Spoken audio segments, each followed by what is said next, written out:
Student, today we will discuss the scalar and vector product and resolution of the vector. First we will discuss what is scalar. Scalars are the quantities which has magnitude but not direction. Scaler ਉਹ ਵਾਲੀ quantities ਹੁੰਦੀਆਂ ਆ ਜਿਨ੍ਹਾਂ ਦਾ ਮੈਗਨੀਚਿਊਡ ਹੁੰਦਾ ਆ। ਮੈਗਨੀਚਿਊਡ ਮਤਲਬ size ਉਹਦਾ ਆਪਾਂ ਦੱਸ ਸਕਦੇ ਹਾਂ, ਬਟ ਉਹਦੀ ਡਾਇਰੈਕਸ਼ਨ ਨਹੀਂ ਦੱਸ ਸਕਦੇ। ਠੀਕ ਹੈ, ਫੋਰ ਐਗਜ਼ਾਮਪਲ ਟੈਂਪਰੇਚਰ ਹੋ ਗਿਆ, ਮਾਸ ਹੋ ਗਿਆ, ਕਿਨੈਟਿਕ ਐਨਰਜੀ ਹੋ ਗਈ, ਅਮਾਊਂਟ ਹੋ ਗਿਆ, ਡੈਂਸਿਟੀ ਹੋ ਗਈ, ਚਾਰਜ ਹੋ ਗਿਆ। ਟੈਂਪਰੇਚਰ ਦੇ ਆਪਾਂ ਕੀ ਹੈ ਉਹਦਾ ਟੈਂਪਰੇਚਰ ਨੂੰ ਆਪਾਂ ਇਨਕਰੀਜ਼ ਜਾਂ ਡਿਕਰੀਜ਼ ਦੀ ਫਾਰਮ ਦੇ ਵਿੱਚ ਦੱਸ ਸਕਦੇ ਹਾਂ। ਕਿੰਨੇ ਡਿਗਰੀ ਇਨਕਰੀਜ਼ ਹੋਇਆ, ਕਿੰਨੇ ਡਿਗਰੀ ਡਿਕਰੀਜ਼ ਹੋਇਆ। ਮਾਸ ਦੀ ਆਪਾਂ ਕੁਆਂਟਿਟੀ ਦੱਸ ਸਕਦੇ ਹਾਂ, ਕਿੰਨੇ ਕਿਲੋ ਆ, ਕਿੰਨੇ ਗ੍ਰਾਮ ਆ। ਠੀਕ ਹੈ, ਬਟ ਆਪਾਂ ਉਹਦੀ ਡਾਇਰੈਕਸ਼ਨ ਨਹੀਂ ਦੱਸ ਸਕਦੇ। ਸੋ these R the scaler quantities. Now scaler product of their magnitude multiplied by the cosine of angle between the vectors.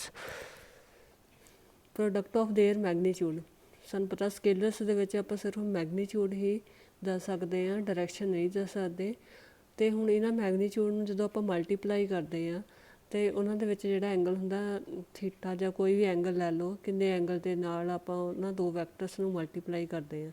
ਜਿੱਦਾਂ ਆਪਾਂ ਸਪੋਜ਼ ਕੀਤਾ ਆਪਾਂ ਦੋ ਵੈਕਟਰ ਲੈ ਲਏ ਐਕਸ ਐਂਡ ਵਾਈ। ਠੀਕ ਹੈ, ਐਕਸ ਐਂਡ ਵਾਈ ਦੋ ਵੈਕਟਰ ਲੈ ਲਏ ਆਪਾਂ, ਦੋਨਾਂ ਦੇ ਵਿੱਚ ਐਂਗਲ ਹੈਗਾ ਥੀਟਾ।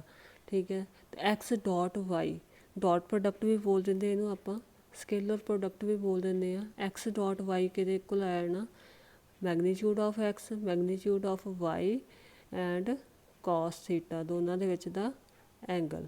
ਠੀਕ ਹੈ, ਐਕਸ ਡੋਟ ਵਾਈ ਕਿਹਦੇ ਇਕੁਅਲ ਆ ਜਾਏਗਾ, ਐਕਸ ਵਾਈ ਕਾਸ ਥੀਟਾ, ਮਤਲਬ ਦੋਨਾਂ ਦੇ ਵਿੱਚ ਦਾ cosine of angle between them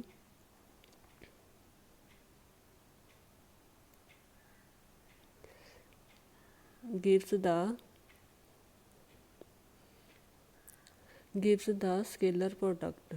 ਠੀਕ ਹੈ, ਨੈਕਸਟ ਵੈਕਟਰਸ ਕੀ ਹੁੰਦੇ ਆ, ਇੱਕ vector is a quantity which has both magnitude and direction. For example displacement, velocity, acceleration, force are the vector quantities ਜੋ ਕਿ ਸਾਨੂੰ ਮੈਗਨੀਚਿਊਡ ਵੀ ਦਿੰਦੀਆਂ ਅਤੇ ਡਾਇਰੈਕਸ਼ਨ ਵੀ ਦੱਸਦੀਆਂ। ਜਿੱਦਾਂ ਸਪੋਜ਼ ਕਰੋ ਇਹ ਵੈਕਟਰ ਲਿਆ ਆਪਾਂ ਅਤੇ ਇਹ ਵੈਕਟਰ ਦੀ ਡਾਇਰੈਕਸ਼ਨ ਸਾਡੀ ਕਿੱਧਰ ਨੂੰ ਆ, ਇਸ ਵਾਲੀ ਸਾਈਡ ਨੂੰ। ਠੀਕ ਹੈ, ਵੈਕਟਰ ਦੀ ਆਪਾਂ ਡਾਇਰੈਕਸ਼ਨ ਇਹਦੇ ਐਰੋ ਹੈਡ ਦੇ ਨਾਲ ਆਪਾਂ ਇਹਨੂੰ ਸ਼ੋਅ ਕਰਦੇ ਹਾਂ। Next types of vector. First type ਹੈਗੀ ਆ ਨੈਗੇਟਿਵ ਵੈਕਟਰ। ਨੈਗੇਟਿਵ ਵੈਕਟਰ ਕੀ ਹੁੰਦੇ ਆ, two anti parallel vector are said to be negative vector if they have the same magnitude. ਦੋਨੋਂ ਐਂਟੀ ਪੈਰਲਰ ਵੈਕਟਰ ਹੋਣੇ ਆ, ਦੋਨਾਂ ਦਾ ਸਾਈਜ਼ ਕੀ ਆ, ਸੇਮ ਹੈ। ਠੀਕ ਹੈ, ਬਟ ਦੋਨੋਂ ਇੱਕ ਦੂਜੇ ਦੇ ਕੀ ਹੋਣੇ ਆ, ਓਪੋਜ਼ਿਟ। ਦੈਨ ਏ ਵੈਕਟਰ ਕਿਹਦੇ ਇਕੁਅਲ ਹੋ ਜਾਏਗਾ, minus B vector. Okay, next type collinear vector. Two vectors if they lie in the same line are called the collinear vector। ਦੋ ਵੈਕਟਰ ਏ ਬੀ ਲੈ ਲਓ, ਸੀ ਡੀ ਲੈ ਲਓ, ਦੋਨੋਂ ਕੀ ਹੈ ਸੇਮ ਲਾਈਨ ਦੇ ਵਿੱਚ ਲਾਈ ਕਰਦੇ ਪਏ ਆ ਅਤੇ ਇਹਨਾਂ ਨੂੰ ਆਪਾਂ ਕੀ ਕਹਿੰਦੇ ਆ, ਕੋਲੀਨੀਅਰ ਵੈਕਟਰ। ਵੈਸੇ ਵੀ ਕੋਲੀਨੀਅਰ ਦਾ ਮਤਲਬ ਕੀ ਹੈ, ਕੋ ਦਾ ਮਤਲਬ ਸੇਮ ਲੀਨੀਅਰ ਦਾ ਮਤਲਬ ਲਾਈਨ, ਸੇਮ ਲਾਈਨ ਦੇ ਵਿੱਚ। ਠੀਕ ਹੈ, ਥਰਡ ਯੂਨਿਟ ਵੈਕਟਰ। ਇਹ vector divided by its magnitude is called unit vector. ਜਦੋਂ ਕਿਸੇ ਵੈਕਟਰ ਨੂੰ ਆਪਾਂ ਇਹਦੇ ਮੈਗਨੀਚਿਊਡ ਦੇ ਨਾਲ ਡਿਵਾਈਡ ਕਰਦੇ ਹਾਂ ਅਤੇ ਉਹਨੂੰ ਆਪਾਂ ਯੂਨਿਟ ਵੈਕਟਰ ਬੋਲਦੇ ਹਾਂ। ਅਤੇ ਇਹਨੂੰ ਆਪਾਂ ਨੋਟ ਕਿੱਦਾਂ ਕਰਦੇ ਹਾਂ, ਏ ਕੈਪ ਦੇ ਨਾਲ, ਏ ਵੈਕਟਰ ਡਿਵਾਈਡਡ ਬਾਈ ਏ। ਹੁਣ ਇਹਦੇ ਉੱਪਰ ਆਪਾਂ ਮੈਗਨੀਚਿਊਡ ਨਹੀਂ ਪਾਇਆ ਹੋਇਆ, ਇਹ ਅੰਡਰਸਟੂਡ ਆ ਵੀ ਇਹ ਕੀ ਸਾਡਾ ਮੈਗਨੀਚਿਊਡ ਆ, ਕਿਉਂਕਿ ਇਹਦੇ ਉੱਤੇ ਆਪਾਂ ਵੈਕਟਰ ਵੀ ਨਹੀਂ ਪਾਇਆ। ਠੀਕ ਹੈ, next fourth type coplanar vector. Coplanar vector, co means same, ਜਿਹੜੇ ਸੇਮ ਪਲੇਨ ਦੇ ਵਿੱਚ ਲਾਈ ਕਰਦੇ। 3 or more vectors are said to be coplanar if they lie in the same plane। A vector ਲੈ ਲਏ, ਬੀ ਵੈਕਟਰ ਲੈ ਲਿਆ, ਸੀ vector ਲੈ ਲਿਆ, ਡੀ ਵੈਕਟਰ ਲੈ ਲਿਆ, ਦੇ ਆਲ ਲਾਈ ਇਨ ਦੀ ਸੇਮ ਪਲੇਨ। ਦੈਨ ਇਹਨਾਂ ਨੂੰ ਆਪਾਂ ਕੀ ਕਹਿੰਦੇ ਆ, ਕੋਪਲੇਨਰ ਵੈਕਟਰ। ਫਿਫਥ ਹੈਗਾ position vector. It is defined as a fixed vector which locate at a point in this space relative to the another point। ਠੀਕ ਹੈ, ਇਹ ਕੀ ਇੱਕ ਫਿਕਸਡ ਵੈਕਟਰ ਹੋਣਾ ਆ ਜਿਹੜਾ ਲੋਕੇਟ ਕਰਦਾ ਪੋਜੀਸ਼ਨ ਇਨ ਦੀ ਸਪੇਸ। ਠੀਕ ਹੈ, relative to the another point. Space ਮਤਲਬ 3 ਡਾਇਮੈਂਸ਼ਨ ਸਪੇਸ, 3 ਡਾਇਮੈਂਸ਼ਨ ਜੋਮੈਟਰੀ, ਠੀਕ ਹੈ। ਕਿਹੜੀ ਉਹ ਐਕਸ ਵਾਈ ਜ਼ੈਡ ਆਪਾਂ ਲੈ ਲਈ ਐਕਸ ਵਾਈ ਜ਼ੈਡ। 2 ਡਾਇਮੈਂਸ਼ਨ ਹੁੰਦਾ ਇਕੱਲਾ ਐਕਸ ਵਾਈ, ਵਾਈ ਜ਼ੈਡ ਜਾਂ ਜ਼ੈਡ ਐਕਸ। 1 ਡਾਇਮੈਂਸ਼ਨ ਲੌਂਗ ਐਕਸ, ਲੌਂਗ ਵਾਈ, ਲੌਂਗ ਜ਼ੈਡ। 3 ਡਾਇਮੈਂਸ਼ਨ ਜਾਂ ਇਹਨੂੰ ਸਪੇਸ ਵੀ ਕਹਿੰਦੇ ਆਪਾਂ, ਠੀਕ ਹੈ। ਅਤੇ ਉਹ ਐਕਸ ਵਾਈ ਜ਼ੈਡ, ਅਤੇ ਇਹ ਐਕਸ ਦਾ ਕੀ ਕੰਪੋਨੈਂਟ ਹੈਗਾ ਐਕਸ, ਵਾਈ ਦਾ ਵਾਈ, ਜ਼ੈਡ ਦਾ ਜ਼ੈਡ। ਅਤੇ ਇਹ ਪੁਆਇੰਟ ਕੀ ਹੈ ਰਿਪਰਜੈਂਟ ਕਰਦਾ ਆ, ਇਹ ਡਿਪੈਂਡ ਉਹਦੇ ਉੱਤੇ ਕਰਦਾ ਆ ਲੌਂਗ ਐਕਸ ਵਾਈ ਐਂਡ ਜ਼ੈਡ, ਤਿੰਨਾਂ ਪੁਆਇੰਟਸ 'ਤੇ ਡਿਪੈਂਡ ਕਰਦਾ। ਉਹ ਤੋਂ ਲੈ ਕੇ ਏ ਤੱਕ ਦਾ ਡਿਸਟੈਂਸ ਆ ਗਿਆ ਇੱਥੇ r. This r vector is known as the position vector. R vector is known as the position vector. ਅਤੇ ਆਰ ਵੈਕਟਰ ਨੂੰ ਆਪਾਂ ਕਿੱਦਾਂ ਲਿਖ ਸਕਦੇ ਹਾਂ x i cap plus y j cap plus z k cap. This is the position vector in 3 dimension space. अगर 2 dimension ਦੇ ਵਿੱਚ ਹੋਵੇ ਤਾਂ x i cap plus y j cap, ਠੀਕ ਹੈ। ਅਗਰ 1 'ਚ ਹੋਵੇ ਇਕੱਲਾ x। next vector product. The vector product of the two vector is a 2 dimensional concept ਹੈਗਾ ਹੈ, ਮਤਲਬ 2 dimension ਦੇ ਵਿੱਚ ਲਾਈ ਕਰਦਾ ਹਮੇਸ਼ਾ। It is a vector expressing the angular relation between these vector. Between 2 vector ਦੇ ਵਿੱਚ ਦਾ ਐਂਗੂਲਰ ਰਿਲੇਸ਼ਨ ਲੈਟ ਕਰ ਲਿਆ ਆਪਾਂ ਨੇ a vector and v vector. 2 ਵੀ ਵੈਕਟਰ ਲੈ ਲਿਆ ਆਪਾਂ ਨੇ a vector and v vector. ਦੋਨਾਂ ਦੇ ਵਿੱਚ ਐਂਗਲ ਹੈਗੇ ਆ, ਐਂਗਲ ਕੀ ਹੈ ਦੋਨਾਂ ਦੇ ਵਿੱਚ ਥੀਟਾ। ਅਤੇ ਏ ਕ੍ਰੋਸ ਬੀ, ਇਹਨੂੰ ਆਪਾਂ ਕ੍ਰੋਸ ਦੇ ਨਾਲ ਲਿਖਦੇ ਹਮੇਸ਼ਾ, ਏ ਕ੍ਰੋਸ ਬੀ। ਕੀ ਬੋਲਦੇ ਇਹਨੂੰ ਆਪਾਂ ਕ੍ਰੋਸ, ਠੀਕ ਹੈ। ਏ ਕ੍ਰੋਸ ਬੀ ਕਿਹਦੇ ਇਕੁਅਲ ਹੋ ਗਿਆ a b sine theta. A magnitude, b ਦਾ ਮੈਗਨੀਚਿਊਡ, ਅਤੇ ਐਂਗਲ ਕੀ ਆ sine of angle between them. ਜਿੱਦਾਂ ਉੱਥੇ ਆਇਆ ਸੀ ਸਾਡਾ a dot b is equal to a b cos theta in scalar product. ਅਤੇ ਵੈਕਟਰ ਪ੍ਰੋਡਕਟ ਦੇ ਵਿੱਚ ਕੀ ਆ ਗਿਆ a cross b equal to a b sine theta, ਠੀਕ ਹੈ। Next properties of vector. A cross B ਦੋਨਾਂ ਦਾ product ਤੁਸੀਂ ਕਰੋਗੇ, ਜਦੋਂ ਵੀ ਕ੍ਰੋਸ ਪ੍ਰੋਡਕਟ ਕਰੋਗੇ ਤਾਂ ਇਹ ਹਮੇਸ਼ਾ ਕੀ ਦੇਗਾ vector quantity. A cross B is vector. A cross B is equal to 0 ਜਦੋਂ ਏ ਪੈਰਲਲ ਟੂ ਬੀ ਹੋਵੇ। ਅਗਰ ਏ ਪੈਰਲਲ ਟੂ ਬੀ ਮਤਲਬ ਦੋਨਾਂ ਦੇ ਵਿੱਚ ਦਾ ਐਂਗਲ ਕੀ ਹੋਣਾ ਆ 0 ਡਿਗਰੀ, ਠੀਕ ਹੈ। ਅਤੇ ਸਾਈਨ 0 ਕੀ ਹੋ ਜਾਣਾ 0। then ਏ ਕ੍ਰੋਸ ਬੀ ਕੀ ਆ ਗਿਆ ਸਾਡਾ 0। I cap cross I cap, ਜੇ ਕੈਪ ਕ੍ਰੋਸ ਜੇ cap, K cap cross K cap equal to 0।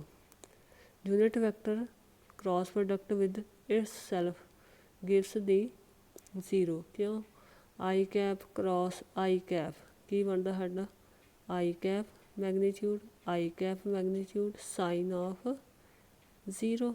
ਦੋਨਾਂ ਦੇ ਵਿੱਚ ਰਹੇਗਾ ਸਾਈਨ 0 0। ਇੱਦਾਂ ਜੇ ਕੈਪ ਕ੍ਰੋਸ ਜੇ ਕੈਪ, ਇੱਦਾਂ ਕੇ ਕੈਪ ਕ੍ਰੋਸ ਕੇ ਕੈਪ।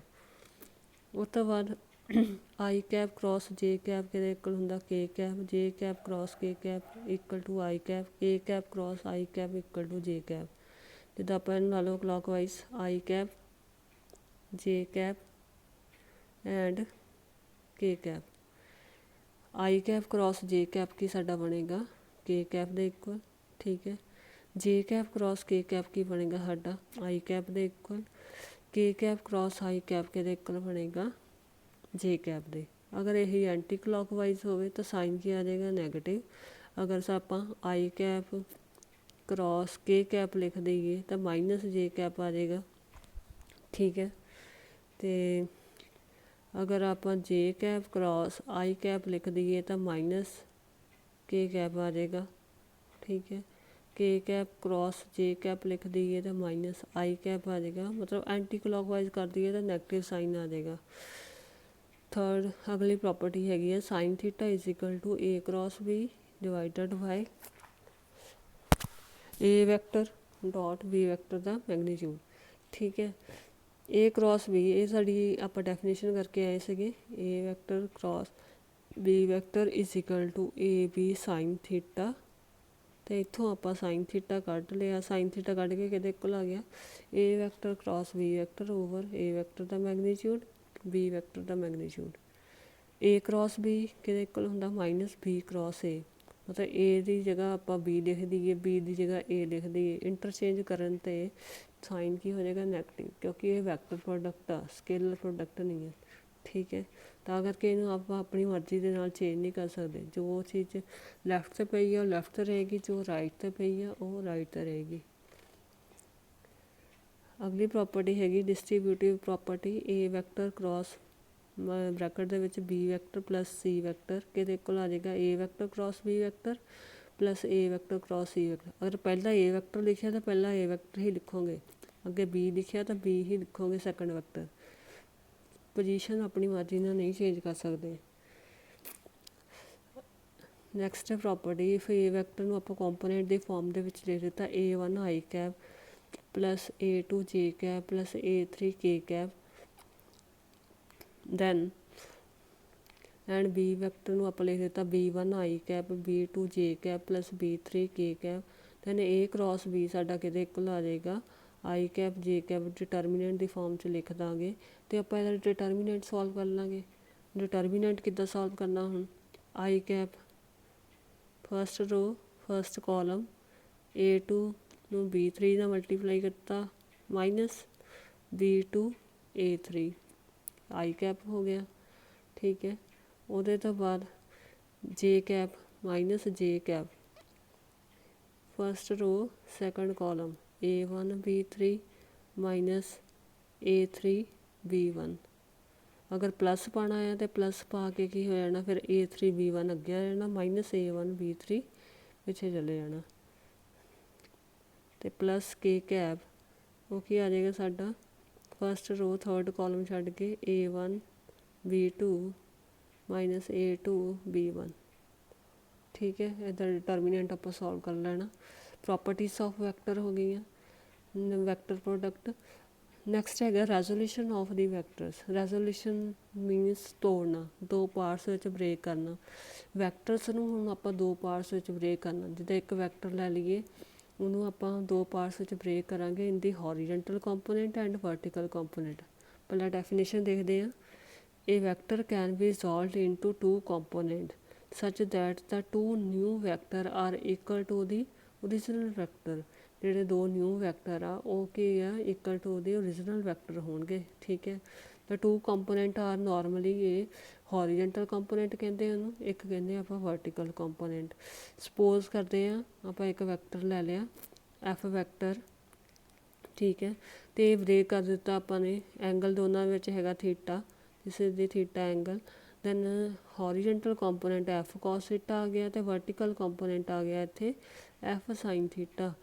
ਦੈਨ ਇਹ ਕਿੰਨਾ ਆ ਗਿਆ ਸਾਡਾ F vector is equal to, ਅਗਰ ਆਪਾਂ ਦੋਨਾਂ ਦਾ ਸਮ ਕਰੀਏ, ਐਫ ਕਿਹਦੇ ਕੋਲ ਆ ਜਾਏਗਾ, F cos theta i cap plus F sine theta j cap. So this is the resolution of the vector which is equal to the original vector। original vector ਕੀ ਸੀਗਾ ਸਾਡਾ f, ਅਤੇ ਦੋਨਾਂ ਦਾ ਸਮ ਸਾਨੂੰ ਕੀ ਦਿੰਦਾ ਆ, again the original vector।